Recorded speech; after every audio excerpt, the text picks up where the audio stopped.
In the floodwaters of Texas, creatures lurk. Snakes slithering too close for comfort, alligators too. He's inside of the fence again. But just as alarming for some are these rafts of fire ants banding together in giant flotillas.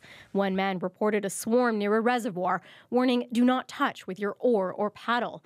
And in another photo, what looks like a muddy riverbank, one man says is in fact all fire ants. A strange sight that this entomologist says is normal practice for fire ants in flood zones. This is forming this mass of body parts. And then trapped between these sort of masses of body parts will be air. And then the air, of course, will float on the water. Researchers at Georgia Tech University studied the phenomenon. They found fire ants in the southern U.S. clump together and hold on so tightly they form a bumpy surface that withstands the water, keeping the rafts afloat. The ants are also always moving, rotating spots so those at the bottom don't drown. And being an invasive species to Texas, the knowledge of how to do this came from back home.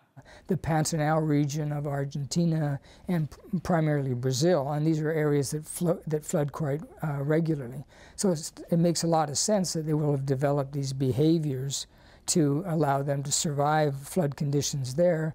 The ants can be aggressive and occasionally deadly if you're allergic and go into anaphylactic shock. There's lots of these ants, so you can get multiple stings, and then you've just got this sort of buildup of effect. So you'd be stung by 20, 30, 100 ants, and in that case it will be quite painful.